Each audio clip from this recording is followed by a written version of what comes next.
আসসালামু আলাইকুম। আসসালামু আলাইকুম।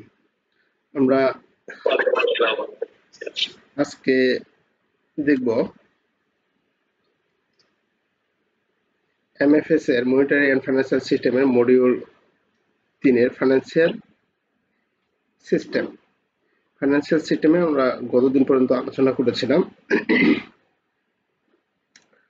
9 নম্বর পর্যন্ত আলোচনা করেছিলাম। আজকে 10 নম্বর প্রশ্ন আলোচনা করব। এখানে বলা আছে এরকম, এই প্রশ্নগুলো বিভিন্নভাবে থাকতে পারে, মানে বিভিন্ন ভাষায় ওরা দিতে পারে। এখানে বলা আছে মধ্যস্থতার পরিপ্রেক্ষিতে বিএফআই এনবিএফআই গুলির মধ্যে কোনো পার্থক্য আছে নাকি। তো বিএফআই হচ্ছে banking financial institutions, banking BFI banking financial institutions, আর এনবিএফআই হচ্ছে নন ব্যাংকিং ফাইন্যান্সিয়াল ইনস্টিটিউশনস। তো এগুলা এই ভাষাগুলো বিভিন্নভাবে দিতে পারে।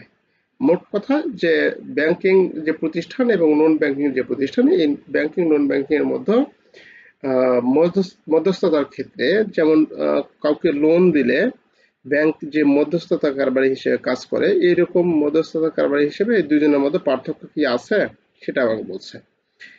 এখন উত্তর হলো হ্যাঁ আছে।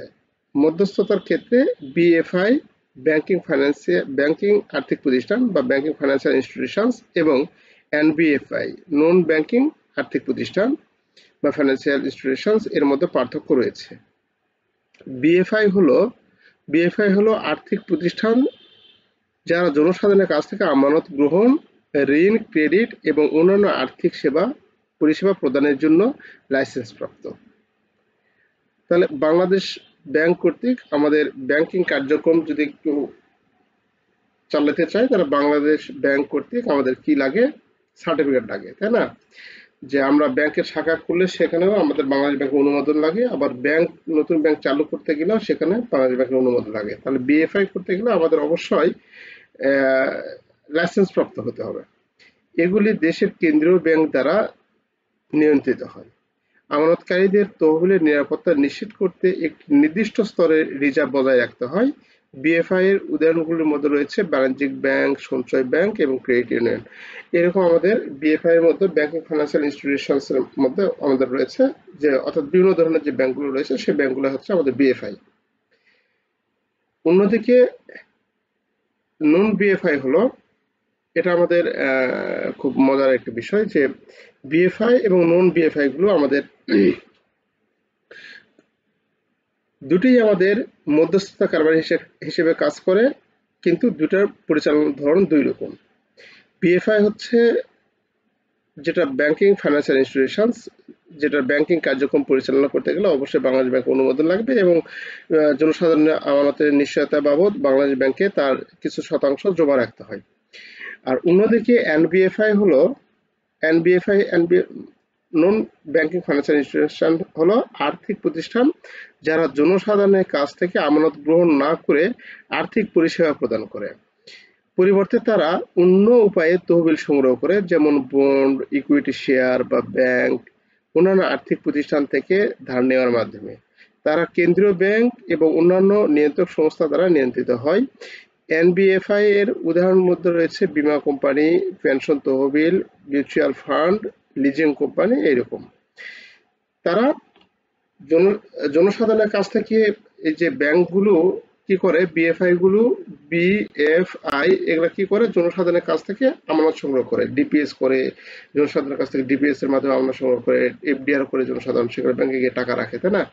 আর নন বিএফআই গুলো এরা জনসাধারণের কাছ থেকে টাকা নেয় না, তবে অন্য উপায়ে তারা টাকা নেয়, যে বিভিন্ন কোম্পানি শেয়ার ছাড়ে, বন্ড, ইকুইটি শেয়ার ছাড়ে, বিভিন্ন রকম আর্থিক যে মানে তার মূলধন সংগ্রহের জন্য তারা বিভিন্ন রকম এইরকম বন্ড, ইকুইটি শেয়ার, এই বিষয়গুলো তারা বাজারে উপস্থাপন করে জনসাধারণ সেটা কিনে নিয়ে তারা আমানত সংগ্রহ করে। এই প্রতিষ্ঠানগুলোর মধ্যে রয়েছে বীমা কোম্পানি, পেনশন তহবিল, মিউচুয়াল ফান্ড, লিজিং কোম্পানি, এগুলা।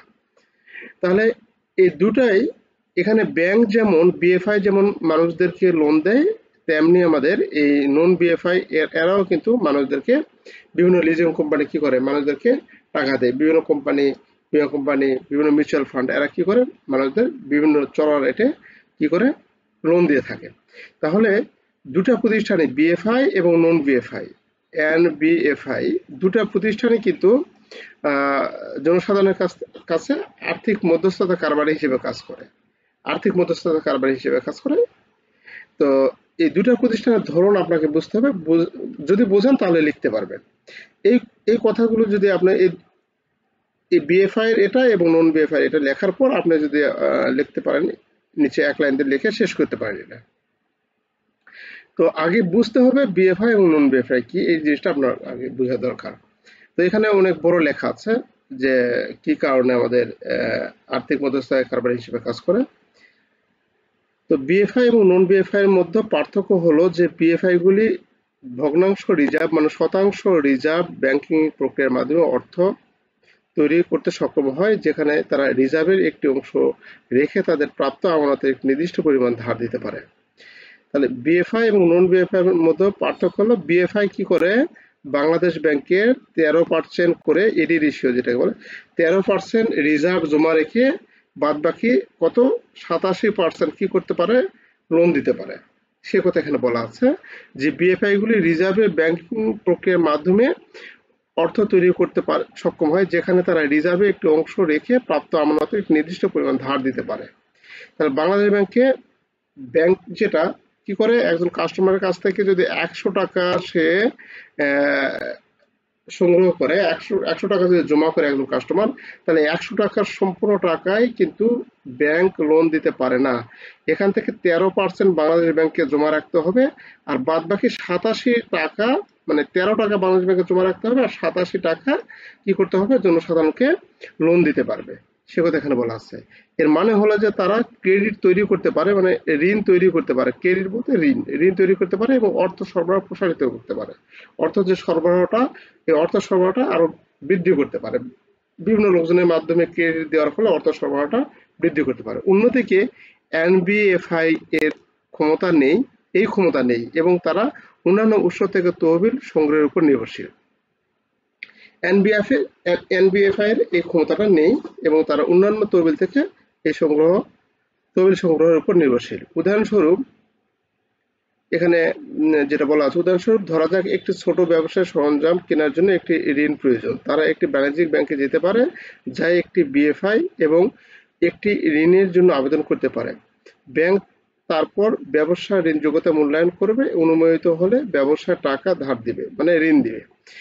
ব্যাংক ব্যবসার জন্য একটি ঋণ ইস্যু করে নতুন অর্থ তৈরি করবে। নতুন অর্থ বলতে যে মানি ক্রিয়েশন, এর আগে যে আমরা দেখলাম এর আগের অধ্যায়ে যে ব্যাংক কিভাবে নতুন অর্থ তৈরি করে। নতুন অর্থ তৈরি বলতে নতুন টাকা ছাপানো না, নতুন অর্থ তৈরি বলতে নতুন ঋণ তৈরি করে।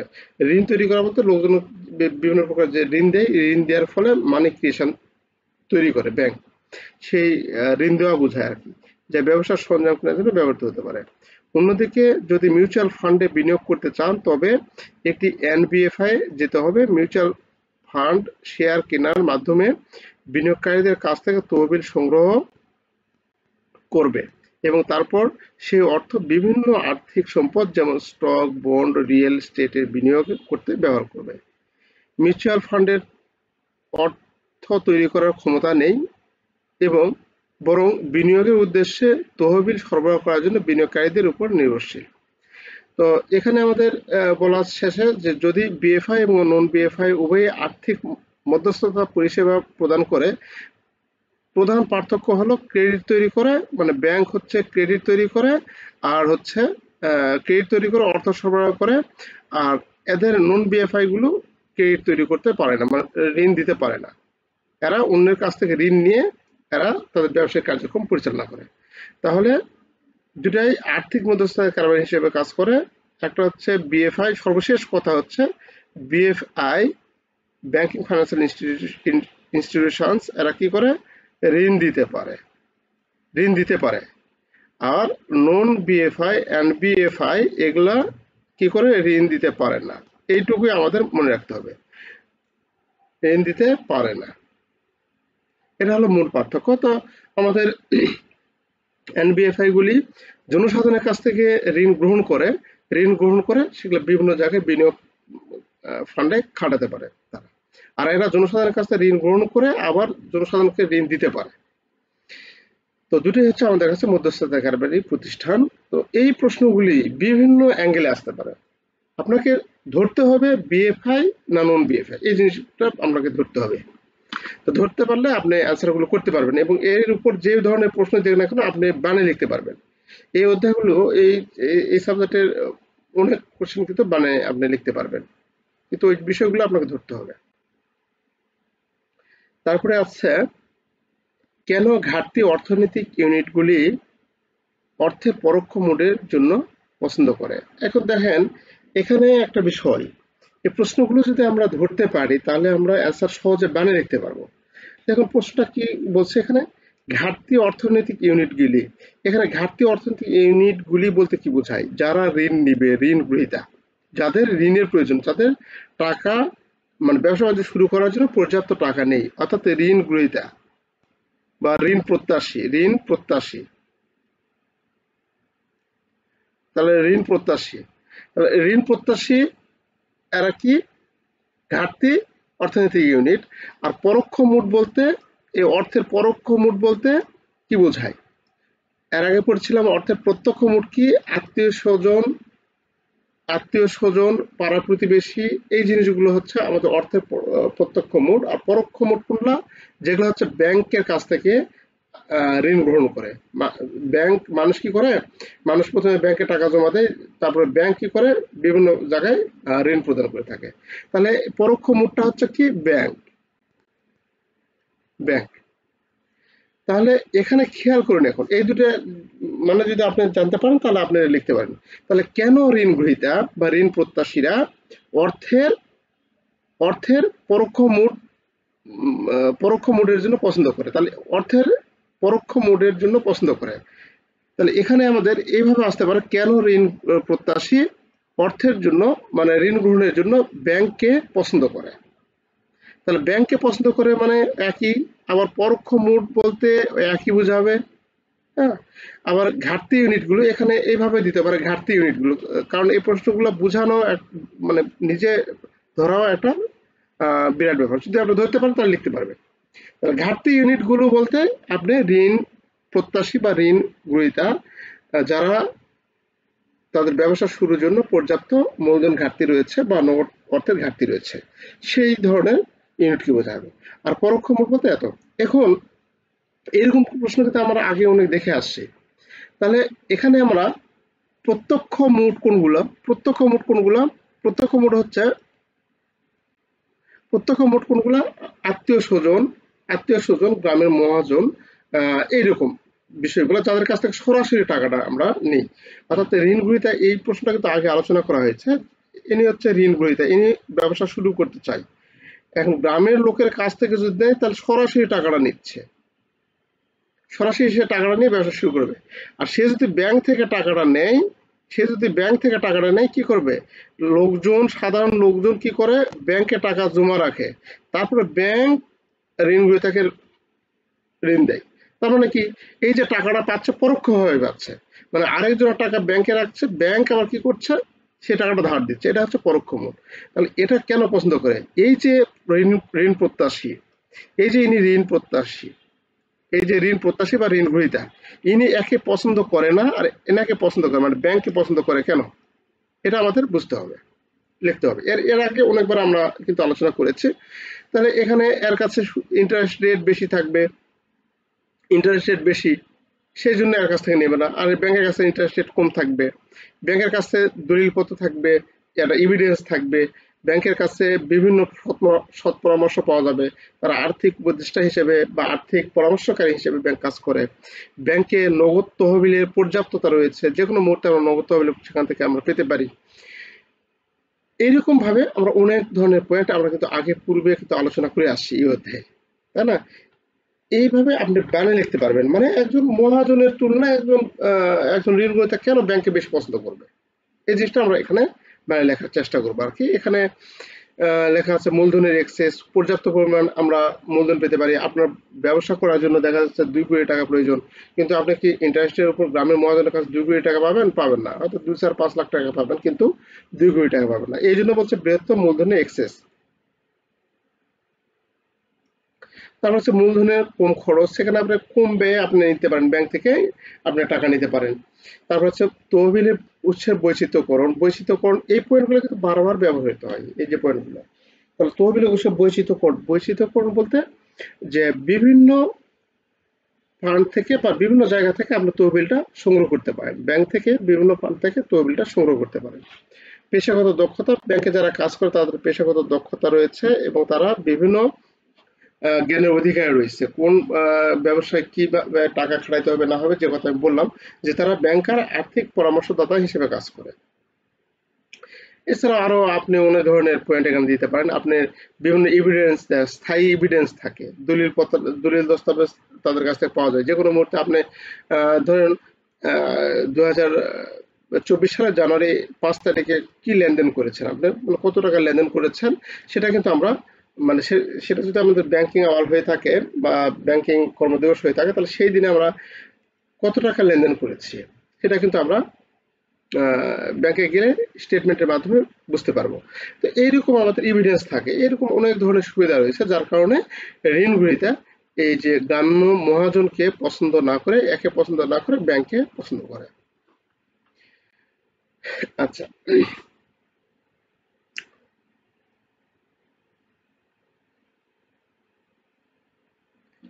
এখানে বলা আছে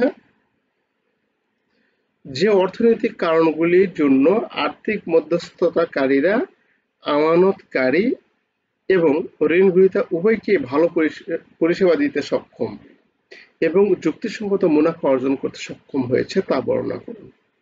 তাহলে কোন অর্থনৈতিক কারণগুলি, এখানে মূল কথা কোন অর্থনৈতিক কারণগুলো চাইছে যার কারণে আর্থিক মধ্যস্থতাকারীরা কারা? ব্যাংক।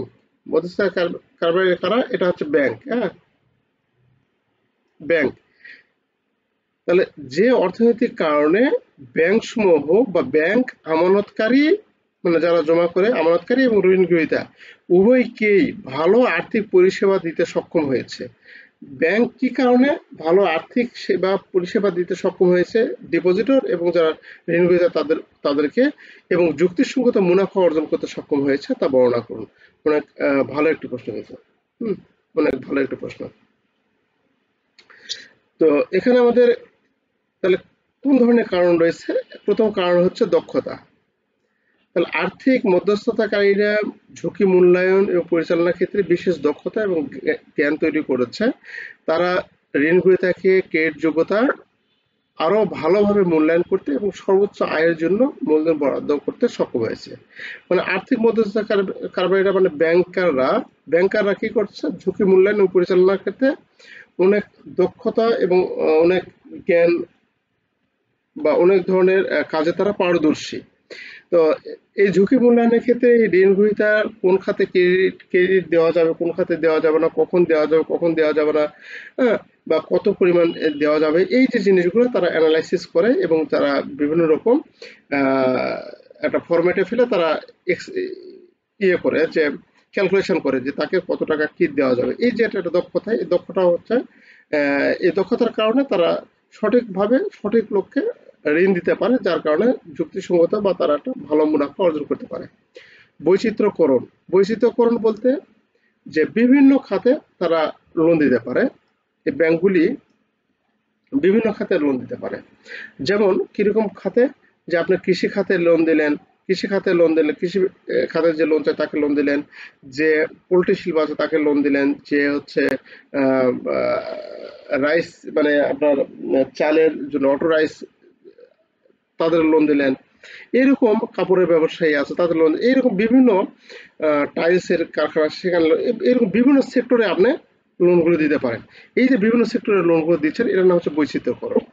তো এইরকম বিভিন্ন বৈচিত্র্যকরণের মাধ্যমে আমরা কি করে থাকি? আমাদের ডিফল্টের ঝুঁকিটা হ্রাস করতে পারি। যেমন কোনো একজন ব্যক্তিকে সব লোন না দিয়ে, যেমন একজন টাইলসের ব্যবসা করে, এই লোক টাইলসের ব্যবসা করে, একে আমরা ব্রাঞ্চের সর্বোচ্চ পরিমাণ লোন বা 20 কোটি টাকা লোন বা 100 কোটি টাকা লোন দিয়ে দিলাম।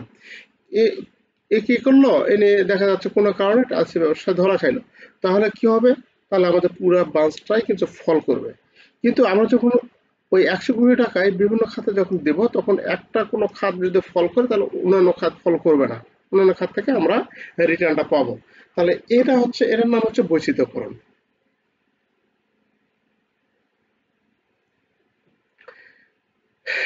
স্কেল অর্থনীতি। তো স্কেলের অর্থনীতি হচ্ছে আর্থিক মধ্যস্থতাকারীরা স্কেলের অর্থনীতি থেকে উপকৃত হয়, কারণ তারা লেনদেনের বড় পরিমাণ নির্দিষ্ট খরচ ছাড়িয়ে দিতে সক্ষম। এটি তাদের আরো দক্ষতার সাথে এবং কম খরচে পরিষেবা প্রদান করতে পারে। এটা অর্থনীতির কথা বলছে, স্কেলের অর্থনীতি। এটা দেওয়ার দরকার নাই, মানে এটা হচ্ছে অর্থনীতির একটা কথা বলছে যে মধ্যস্থতাকারী মানে ব্যাংক অর্থনীতি থেকে উপকৃত হয়, কারণ তারা লেনদেনের বড় পরিমাণ নির্দিষ্ট খরচ ছড়িয়ে দিতে সক্ষম। তারা একটা বড় পরিমাণ লেনদেন মানে কোনো এক খাতে যদি দিয়ে থাকে, তাহলে সেখানে তারা নির্দিষ্ট খরচ বা কোনো খরচ কমিয়ে তারা সেটা লোনটা পরিচালনা করতে সক্ষম, সে কথা বলছে। তো এই পয়েন্টটা দেওয়ার দরকার নেই, এটা হচ্ছে দেওয়ার দরকার নেই বলতে এটা স্কিপ করে যাবেন। আর যে কথাটা আগে বলছিলাম যে যেটা আপনার কাছে কঠিন লাগবে সেটা স্কিপ করে যাবেন। তারপর হচ্ছে তথ্য সুবিধা। তথ্য সুবিধা এখানে হচ্ছে আর্থিক মধ্যস্থতাকারীরা ঋণ গ্রহীতা এবং তাদের বাজার সম্পর্কে প্রচুর তথ্য এক্সেস রয়েছে, যা আরো সচেতন ভাবে বিনিয়োগ করতে সক্ষম। তাহলে এখানে আমাদের তথ্যের পর্যাপ্ততা রয়েছে, যার কারণে তথ্য পর্যাপ্ততার ফলে আমরা প্রচুর পরিমাণ ডিপোজিট গ্রহণ করতে পারি, আবার প্রচুর পরিমাণ ঋণও দিতে পারি। এই তথ্য সুবিধার কারণে আমরা যুক্তিসঙ্গতভাবে মুনাফা অর্জন করতে সক্ষম। নিয়ন্ত্রক সুবিধা। আমরা নিয়ন্ত্রক সুবিধা বলতে এখানে আমাদের বাংলাদেশ ব্যাংকের যে গাইডলাইন মেনে চলে আমাদের কাজ করতে হয়। তো এই কাজ করার জন্য এখানে আর্থিক মধ্যস্থতাকারীরা প্রায় ব্যাংকের নতুন কম কঠোর প্রবিধানের অধীনে থাকে, যা বিনিয়োগকারীদের বিনিয়োগ কৌশলগুলিতে আরো বেশি নমনীয় অনুমতি দেয়। যে অনেক ক্ষেত্রে দেখা যায় যে বাংলাদেশ ব্যাংকের একটা নির্দেশনা থাকে যে অমুক খাতে আমাদের ঋণ দিতে হবে, আমাদের যারা সোলারে যারা কাজ করে সেই খাতে লোন দিতে হবে, কৃষিতে লোন দিতে হবে।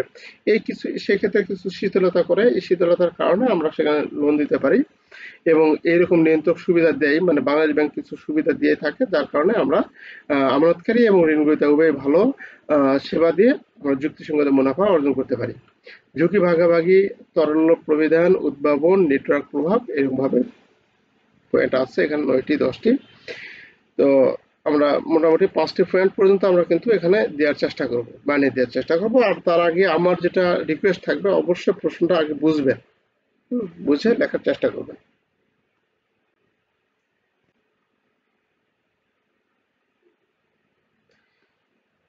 কিভাবে এফআই ফাইন্যান্সিয়াল ইনস্টিটিউশনস ঋণদাতা এবং ঋণ গ্রহীতা উভয়ের জন্য আরো ভালো আর্থিক সেবা দিতে সক্ষম। এই যে দেখুন, একই কথা এই অধ্যায়গুলো কিন্তু এই যে প্রশ্নগুলো বলা আছে, একই প্রশ্ন কিন্তু বিভিন্ন অ্যাঙ্গেলে এখানে দেওয়া আছে। কিভাবে ফাইন্যান্সিয়াল ইনস্টিটিউশনস মানে ব্যাংক ঋণদাতা এবং ঋণ গ্রহীতা উভয়ের জন্য আরো ভালো আর্থিক সুবিধা দিতে সক্ষম, মানে এটা ধরুন ডিপোজিটর, এটা হচ্ছে জমাদানকারী, এটা হচ্ছে ঋণ গ্রহীতা। তাহলে কিভাবে ব্যাংক ঋণ গ্রহীতা এবং ডিপোজিটর উভয় ভালো আর্থিক সেবা দিতে সক্ষম, এর আগে যেটা আমরা পড়লাম ওই ওই পণ্যগুলো কিন্তু আমরা এখানে ইউজ করতে পারি। বৈচিত্র্যময় পণ্য, যেটা বললাম বৈচিত্র্যপূর্ণ যেটা পড়লাম, মূলধনের অতিরিক্ত মূলধনের এক্সেস বেশি থাকে, যেটা এর আগে পড়লাম, ঝুঁকি ব্যবস্থাপনা থাকে, নেটওয়ার্ক প্রভাব। তাহলে এই একই পয়েন্টগুলো কিন্তু এখানে আছে। নিয়ন্ত্রক তত্ত্বাবধায়ক মানে বাংলাদেশ ব্যাংকের তত্ত্বাবধায়ন, প্রযুক্তি, দক্ষতা, একই পয়েন্টগুলো কিন্তু এখানে আমাদের আছে। মানে এই প্রশ্নগুলো আপনাকে ধরতে হবে শুধু, জাস্ট এখানে কি বলছে। তাহলে এফআই হচ্ছে ব্যাংক। এই ব্যাংক কিভাবে ঋণদাতা এবং ঋণ গ্রহীতা মানে কিভাবে ঋণদাতা বলতে এখানে আমাদের ব্যাংকে বোঝাবে না, ঋণদাতা বলতে এখানে ডিপোজিটরকে বোঝাবে। ডিপোজিটর এবং ঋণ গ্রহীতা উভয়ের জন্য ভালো সুবিধা দিতে সক্ষম। আচ্ছা, এটা আলোচনা করলাম না, এই পয়েন্টগুলো আমাদের হবে।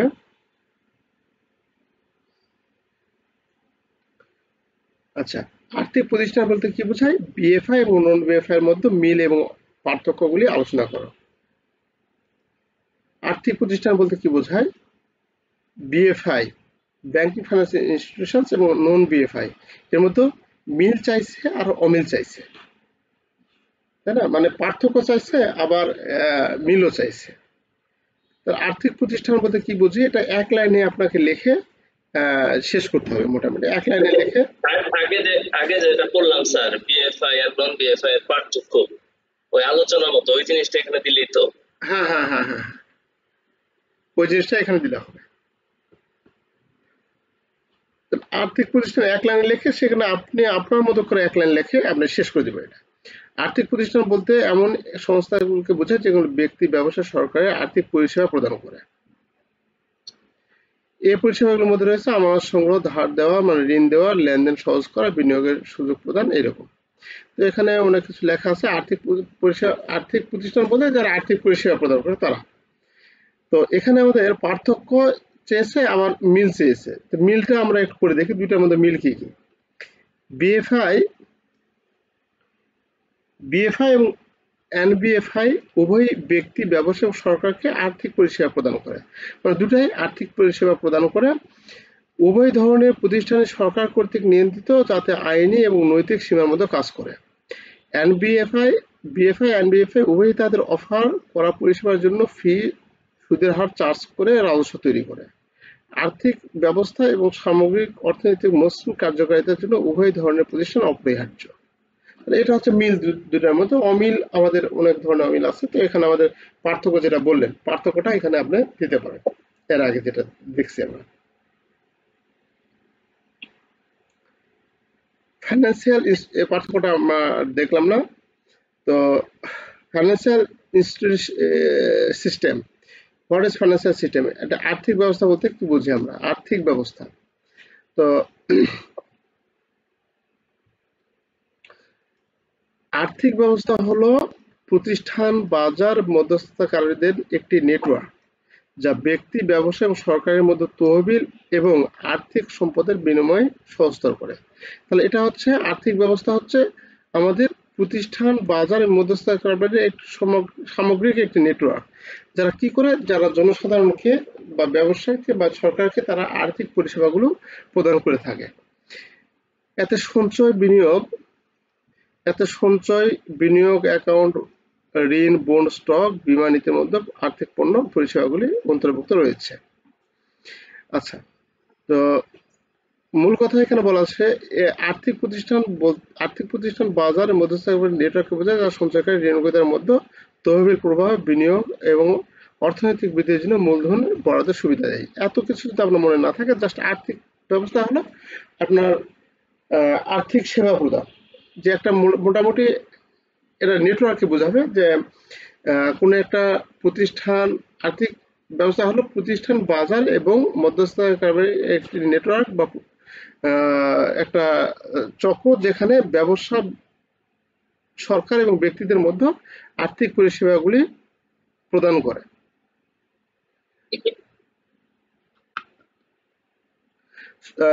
বিষয়গুলো যেগুলো একটু জটিল লাগবে, যে ভাষাটা একটু জটিল লাগবে, ওই ভাষাটা একটু এক লাইনে কেটে দিয়ে আপনার মতো করে আপনি লিখবেন, নিজেদের লিখবেন, তাহলে আপনার সেগুলো মনে থাকবে। আর এখানে যে ভাষাগুলো একটু জটিল, সে ভাষাগুলো আপনি কখনো জোর করে মুখস্থ করার দরকার নেই। সাইটে একটু আপনার মতো করে আপনার ভাষাটা লিখে রাখবেন।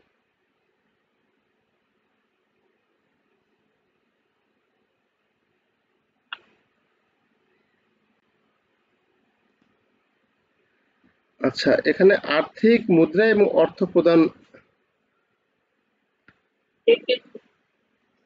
এখানে আর্থিক মুদ্রা এবং অর্থ প্রদান ব্যবস্থার মধ্যে সম্পর্ক কি? অনেক গুরুত্বপূর্ণ প্রশ্ন। আর্থিক হচ্ছে আমাদের পুরো দেশব্যাপী।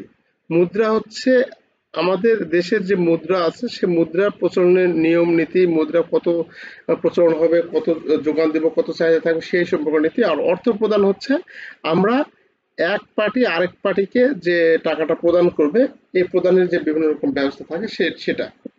তো আমরা একটু আলোচনা করে দেখি। এখানে আর্থিক ব্যবস্থা বলতে আর্থিক মুদ্রা, এখানে আর্থিক হবে না, এটা মুদ্রা হবে। আর্থিক মুদ্রা এবং অর্থ প্রদান ব্যবস্থা হলো একটি অর্থনীতির আন্তঃসম্পর্কিত এবং আন্তঃসংযোগ উপাদান যা ব্যক্তি, ব্যবসা এবং সরকারের মধ্যে অর্থ, ঋণ এবং লেনদেন প্রবাহকে সহজতর করার জন্য একসাথে কাজ করে। আচ্ছা, আর্থিক ব্যবস্থার কথা বলা আছে যে আর্থিক ব্যবস্থা বলতে প্রতিষ্ঠান, বাজার, মধ্যস্থতাকারীকে সংগ্রহকে বোঝায় যা সঞ্চয়কারী ও ঋণ গ্রহীতার মধ্যে তহবিল স্থানান্তর, উৎপাদনশীলতা, বিনিয়োগ, মূলধন বরাদ্দ করতে সক্ষম। এই সিস্টেমগুলির মধ্যে রয়েছে bank, credit union, stock exchange, বীমা প্রতিষ্ঠান ইত্যাদি। অন্যদিকে মুদ্রা ব্যবস্থা হলো এমন একটি প্রক্রিয়া যার মাধ্যমে সরকার এবং কেন্দ্রীয় ব্যাংক অর্থনীতিতে অর্থ, ঋণ এবং সুদের হারের সরবরাহ পরিচালনা করে। তাহলে মুদ্রা ব্যবস্থা হলো আমাদের সরকার কর্তৃক পরিচালিত, সরকার এবং কেন্দ্রীয় ব্যাংক কর্তৃক পরিচালিত অর্থনীতিতে মানে মুদ্রা, ঋণ এবং সুদের হার সরবরাহ সংক্রান্ত কাজ এরা পরিচালনা করে বা দেখভাল করে। যে সুদের হার কত হবে, মানে আমরা অর্থ সরবরাহ কি হবে, অর্থের যোগান কি, মানে চাহিদা কি হবে, এই বিষয়গুলো মুদ্রা ব্যবস্থা আলোচনা করা হয়। আর পেমেন্ট সিস্টেম হলো একটা চ্যানেল যার মাধ্যমে ব্যক্তি এবং প্রতিষ্ঠানের মধ্যে পণ্য পরিষেবাগুলি অর্থ প্রদান করে অ্যাকাউন্টগুলির মধ্যে অর্থ স্থানান্তর করে, মানে অর্থাৎ এক অ্যাকাউন্ট থেকে আরেক অ্যাকাউন্টে অর্থ স্থানান্তরটাই হচ্ছে পেমেন্ট সিস্টেম। তাহলে পেমেন্ট সিস্টেম হচ্ছে এক প্রক্রিয়া বা পদ্ধতি যেটা এক অ্যাকাউন্ট থেকে আরেক অ্যাকাউন্টে আমরা অর্থ স্থানান্তর করাকে বোঝায়। মুদ্রা হলো সরকার এবং বাংলাদেশ ব্যাংক কর্তৃক অর্থ সম্পর্কিত যে বিভিন্ন প্রকার নীতি নির্ধারণ করে সেটা।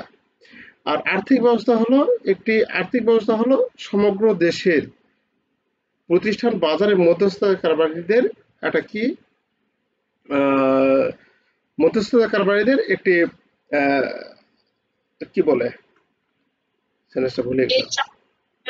নেটওয়ার্ক, মধ্যস্থতাকারীদের নেটওয়ার্ক, যা এই যে এখানে যেটা সহজভাবে লেখা আছে, যা ব্যক্তি, ব্যবসা এবং সরকারের মধ্যে তহবিল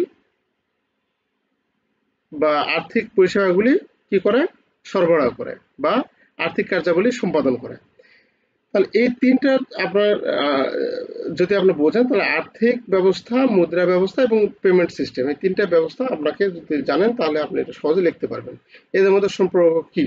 তাহলে সম্পর্ক হচ্ছে এখানে বলা আছে, এই সম্পর্কটা এখন আমরা দেখব। মূলত সম্পর্ক এটা আর্থিক, এটা আর্থিক না, এটা মুদ্রা হবে, এটা মুদ্রা হবে। মুদ্রা, আর্থিক মুদ্রা এবং অর্থ প্রদান ব্যবস্থার মধ্যে সম্পর্ক দেখা যায় কিভাবে তারা সকলে অর্থনৈতিক ক্রিয়াকলাপের সুবিধার্থে যোগাযোগ করে। আর্থিক ব্যবস্থা বিনিয়োগ খরচের জন্য প্রয়োজনীয় তহবিল সরবরাহ করে।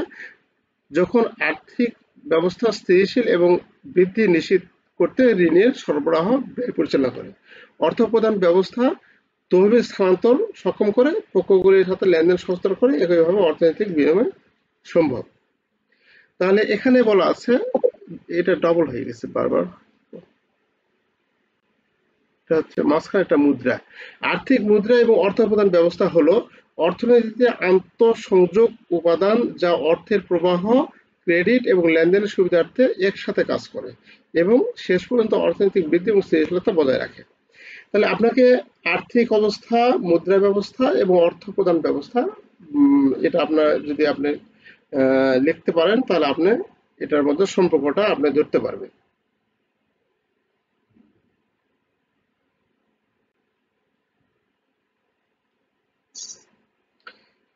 আর্থিক ব্যবস্থার উপাদান সমূহ, এই প্রশ্নটা অনেক ইম্পর্টেন্ট। আর্থিক ব্যবস্থার উপাদান সমূহ আলোচনা করব। তো এখানে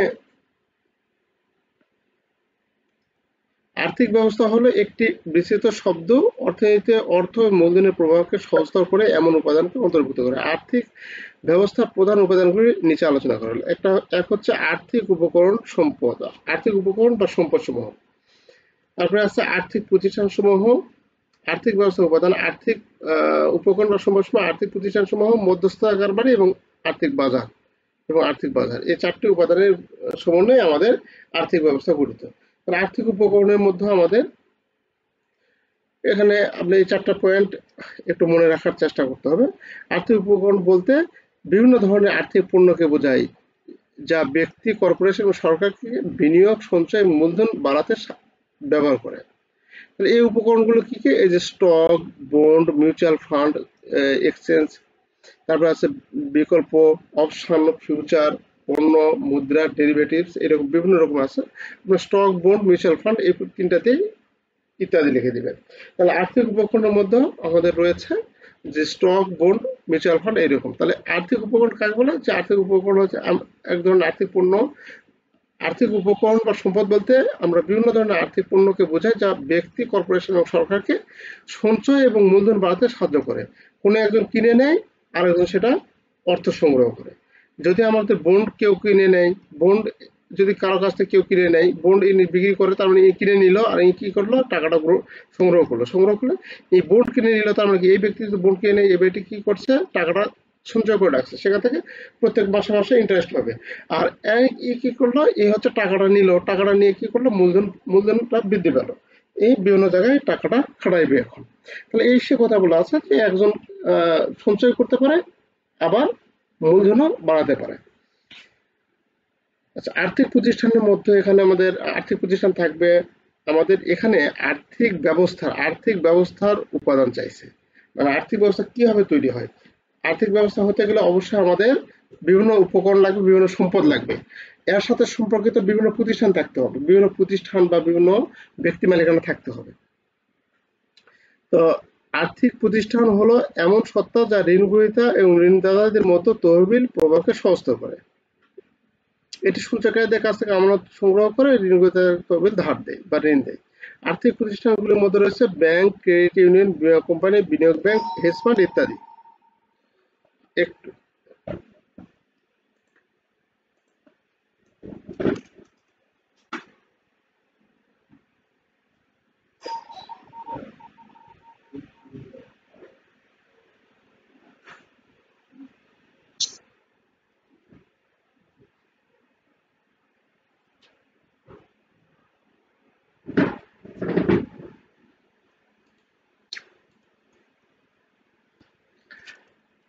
তাহলে আর্থিক প্রতিষ্ঠান থাকতে হবে। তারপরে আছে মধ্যস্থতাকারী বাড়ি। মধ্যস্থতাকারী বাড়ির মধ্যে আমাদের এই যে আর্থিক প্রতিষ্ঠান এবং আমাদের বিভিন্ন ব্যক্তি থাকে,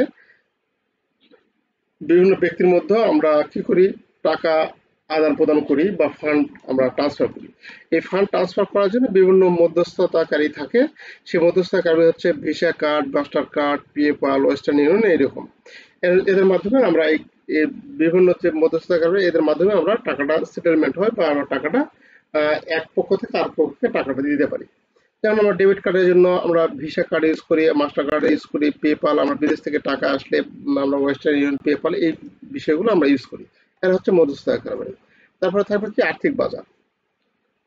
আচ্ছা, আমাদের এমন একটি প্ল্যাটফর্ম থাকবে যে প্ল্যাটফর্মে আমাদের আর্থিক পণ্যসমূহ, বন্ড, শেয়ার ক্রয় বিক্রয় করতে পারি। তাহলে এই প্ল্যাটফর্মটাই হচ্ছে আমাদের কাছে আর্থিক বাজার। আর্থিক বাজার হলো এমন একটি প্ল্যাটফর্ম যেখানে ব্যক্তি, কর্পোরেশন এবং সরকার আর্থিক উপকরণ এবং সম্পদ ক্রয় বিক্রি করে। এই বাজারের মধ্যে রয়েছে stock market, bond market, commodity market, foreign exchange market, derivative market ইত্যাদি। তাহলে আপনার এই চারটি অবশ্যই আর্থিক ব্যবস্থার এই চারটি পয়েন্ট অবশ্যই মনে রাখতে হবে, এবং এটা কিন্তু অত্যন্ত গুরুত্বপূর্ণ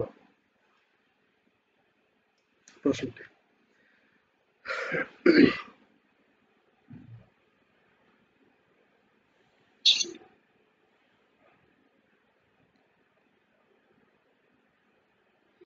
আচ্ছা, এখানে আপনি কিভাবে আর্থিক উপকরণ সংজ্ঞায়িত করবেন? আর্থিক উপকরণ বলতে যে জিনিসগুলো আমরা আর্থিক বাজারে বিক্রি করে থাকি, বন্ড, শেয়ার, ডিবেঞ্চার, হ্যাঁ, এই জিনিসগুলো হচ্ছে আর্থিক উপকরণ। এগুলো আমরা ক্রয় বিক্রি করে থাকি। আচ্ছা, সেটা কিভাবে সংজ্ঞায়িত করবেন? তারপরে বলছে আর্থিক উপকরণকে কয়টি উপায়ে শ্রেণীবদ্ধ করা যায়, উদাহরণ ব্যাখ্যা। তাহলে আর্থিক উপকরণ গুলো যেগুলো বললাম, আর্থিক উপকরণ গুলি সম্পদ এবং চুক্তির একটি বিস্তৃত পরিসরকে বোঝায় যা বাজারে লেনদেন, কেনা বা বিক্রি করা যেতে পারে। আর্থিক উপকরণ হচ্ছে সম্পদ বা চুক্তির একটি বিস্তৃত পরিসরকে বোঝায় যা বাজারে আমরা লেনদেন এবং বিক্রি করতে পারি। যেমন শেয়ার বাজারে বিক্রি করতে পারি, বন্ড বাজারে বিক্রি করতে পারি, এই জিনিসগুলো। আর্থিক লেনদেন, বিনিয়োগ এবং ঝুঁকি ব্যবস্থাপনা সুবিধাতে আর্থিক উপকরণ ব্যবহার করা হয়। আর এখানে আর্থিক উপকরণকে যে কয়টি উপায়ে শ্রেণীবদ্ধ করা হয়েছে, একটা হচ্ছে ইকুইটি সিকিউরিটিজ, একটা ঋণ সিকিউরিটিজ, ডেরিভেটিভস, বৈদেশিক মুদ্রার উপকরণ, পণ্য, রিয়েল এস্টেট উপকরণ। তো এখানে আমরা ইকুইটি সিকিউরিটিস বলতে এগুলি হলো আর্থিক উপকরণ যা কোম্পানির মালিকানা প্রতিনিধিত্ব করে। উদাহরণস্বরূপ সাধারণ স্টক, প্রিফারেড স্টক, ইকুইটি বিকল্পগুলি অন্তর্ভুক্ত রয়েছে। তাই এগুলো আমাদের ইকুইটি সিকিউরিটিগুলোর মধ্যে আমাদের যে সিকিউরিটিগুলো রয়েছে, আমাদের ব্যবসায়ে যে ইকুইটি সিকিউরিটি সেগুলো হচ্ছে আমাদের কাছে আর্থিক উপকরণ।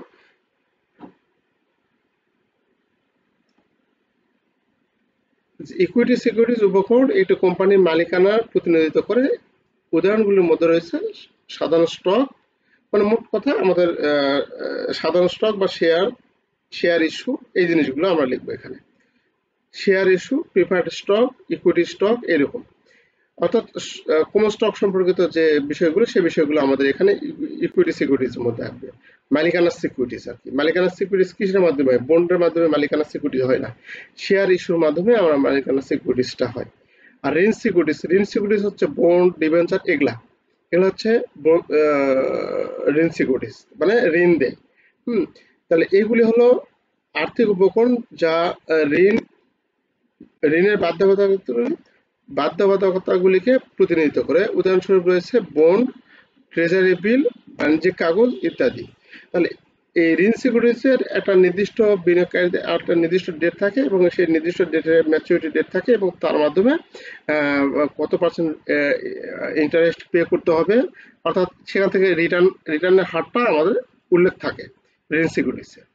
অর্থাৎ ঋণ সিকিউরিটিস হচ্ছে আমাদের এই সিকিউরিটিসটা বিক্রি করে একটা কারবার প্রতিষ্ঠান মূলধন সংগ্রহ করে, আর একটা প্রতিষ্ঠান বা কোনো ব্যক্তি সেটা সেখানে বিনিয়োগ করে। আর এটা মূলত ঋণ হিসেবে আমাদের বাজারে ছাড়া হয়। সেটা বন্ড এবং ট্রেজারি বিল, কাগজ, ডিবেঞ্চার, বাণিজ্যিক কাগজ, ডিবেঞ্চার ইত্যাদি। ডেরিভেটিভস হচ্ছে আমরা বিভিন্ন ঝুঁকিগুলো, তারপর আছে ডেরিভেটিভস হচ্ছে আমরা কোনো আর্থিক উপকরণের ঝুঁকিগুলো বিভিন্ন ভাবে এটা কি করি, আমরা করি, মানে এটা হচ্ছে বিভিন্নভাবে প্রশমিত করি আমরা বিভিন্ন জায়গায়। এটা আমরা টাকার মাধ্যমে হোক বা আমরা কোনো জায়গায় সেটা বিক্রি করি বা কি বলে এটাকে মানে আপনার ঝুঁকিটা শেয়ার করি, মানে কোনো আর্থিক উপকরণের উপর যে ঝুঁকি থাকে সেই ঝুঁকিটা আমরা শেয়ার করি। এইগুলি হলো আর্থিক উপকরণ এবং একটু অন্তর্নিহিত সম্পদ বা আর্থিক উপকরণ থেকে তাদের মূল্য আহরণ করে। উদাহরণের মধ্যে রয়েছে ফিউচার চুক্তি, বিকল্প, অদল বদল। ডেরিভেটিভসগুলি হেজিং অনুমানের উদ্দেশ্যে ব্যবহার করা হয়। আচ্ছা, তো এই ডেরিভেটিভসটা হচ্ছে কিরকম? এখানে ডেরিভেটিভসের বিভিন্ন উদাহরণ রয়েছে, ফিউচার চুক্তি, বিকল্প, অদল বদল। তো এরকম একটা চুক্তি, এরকম একটা বিষয় যে আপনি ধরুন আপনার এলাকাতে কি হয়, বা ধান হয় বা পাট হয় বা আলু হয়, এরকম কিছু হয়। তো ধরুন আপনার এলাকাতে ধান উৎপাদন হয়। মানে একবারে সহজ একটা উদাহরণ, ধান উৎপাদন হয়। তা আপনি চিন্তা করছেন যে যখন ধান উঠবে সে সময়, সে অগ্রহায়ণ মাসে, তো সবারই ধান উঠবে। সেই সময় যখন উঠবে তখন দেখা যাচ্ছে যে ধানের দাম কম হতে পারে। তা আপনি সুজি তৈরি করে কিংবা আটা তৈরি করে, চালের আটা তৈরি করে এরকম কোনো কোম্পানির সাথে আপনি চুক্তিতে গেলেন যে আমি ওই সময় অগ্রহায়ণ মাসে আমি ধান বিক্রি করব, আমার ধান যেটা মনে করো ধানের কেজি 1000 টাকা মন দিতে হবে। তো ওরা হয়তো রাজি হয়ে গেছে। এখন সে সময় যদি ধানের দাম বেশিও হয় তখন আপনাকে 1000 টাকা দিতে হবে, ধানের দাম কম হলেও আপনাকে 1000 টাকা দিয়ে দিতে হবে। তাহলে ধানের দাম যদি কম হয়ে থাকে, আপনি আশঙ্কা করছেন যে ধানের দাম যদি কম হয় 1000 টাকা হলে আপনার লাভ হবে, কিন্তু 1000 কম হলে বা 900 টাকা যদি হয় তাহলে সেক্ষেত্রে আপনার লস হবে। তাহলে সেক্ষেত্রে আপনি ভাবতেছেন ধানের দাম কমে যাওয়ার সম্ভাবনা রয়েছে। তাহলে যদি কমে যাওয়ার সম্ভাবনা থাকে তাহলে কি হবে, আপনার লস হয়ে যাবে। কমে যদি যায় তাহলে আপনার লস হবে। তাহলে এই জন্য আপনি কি করতেছেন, আগেই চুক্তিবদ্ধ হলেন একটা কোম্পানির সাথে যে আপনি 100 মন ধান তাকে দেবেন 1000 টাকা মন করে। তাহলে সে সময় আপনার যদি 900 টাকা মনে যায় তাহলে এই 100 টাকা করে যে ঝুঁকি আপনার থেকে গেল, মানে লস হতো, সে লসটা হচ্ছে না। এই জন্য এটাই হচ্ছে যে কোনো আর্থিক পণ্যের ভবিষ্যতের মূল্য বা ভবিষ্যতের ঝুঁকি এটা কোনো কোম্পানির সাথে যখন ভাগাভাগি হবে সেটাই হচ্ছে আমাদের কাছে ডেরিভেটিভ। মানে এই ডেরিভেটিভস বিভিন্ন রকম হয়, 4 ধরনের হয় মূলত: ফিউচার, ফিউচার ফরওয়ার্ড, আর অপশন, আর অদল বদল। এই 4 ধরনের হয় ডেরিভেটিভস। তো এই ডেরিভেটিভসটা পরবর্তী সেকেন্ড পার্টে আমাদের আছে। সেকেন্ড পার্ট বলতে এখানে ফার্স্ট পার্ট না, সেকেন্ড পার্টে আমাদের ট্রেজারি ম্যানেজমেন্টে সেখানে বিস্তারিত আলোচনা আছে আর কি। এগুলো আরো বিভিন্ন ধরনের আছে। তো এটা হচ্ছে ডেরিভেটিভস পণ্য। ডেরিভেটিভস পণ্য আমাদের এটা ধানের ক্ষেত্রে উদাহরণ দিলাম। আপনি শেয়ার বাজারে শেয়ার কিনতে পারেন, শেয়ার কিনে এরকম করতে পারেন। যেহেতু আপনি দেখতেছেন যে আগামী 3 মাসে শেয়ার দাম কমতে পারে বা শেয়ার দাম বাড়তে পারে, মানে কিভাবে আপনি আরেক পার্টির সাথে এটা সেটা ক্রয় বিক্রয়ে জড়িয়ে যাবেন, এটাই হচ্ছে ডেরিভেটিভস। আচ্ছা, বৈদেশিক মুদ্রা উপকরণ যন্ত্র না, এটা উপকরণ হবে না, এটা উপকরণ। বৈদেশিক মুদ্রার উপকরণ এটি এমন এক ধরনের উপকরণ যা বৈদেশিক মুদ্রার সাথে অন্য মুদ্রার বিনিময় জড়িত। উদাহরণ হচ্ছে স্পট লেনদেন, ফরওয়ার্ড চুক্তি, মুদ্রা ঠিক একই কাহিনী। ডেরিভেটিভসটা পণ্য, এগুলো ডাইরেক্ট পণ্য, যে এগুলো হচ্ছে ভৌত সম্পদ যা আর্থিক বাজারে লেনদেন করা হয়, যেমন স্বর্ণ, রূপা, অপরিশোধিত তেল, কৃষি পণ্য ইত্যাদি। রিয়েল এস্টেট এই কথা বলা আছে। আচ্ছা, তাহলে আমরা এই কয় উপায়ে আমরা কিন্তু এখানে ভাগ করতে পারি। এখানে কিন্তু ইকুইটি, সিকিউরিটি, ঋণ, সিকিউরিটিজ, ডেরিভেটিভস, বৈদেশিক মুদ্রার উপকরণ, পণ্য এবং রিয়েল এস্টেট উপকরণ। আপনার কিন্তু এই চারটা পাঁচটা কিন্তু মনে রাখতে হবে। উপকরণগুলো, আর্থিক উপকরণ কয়টি ভাগে ভাগ করা যায়।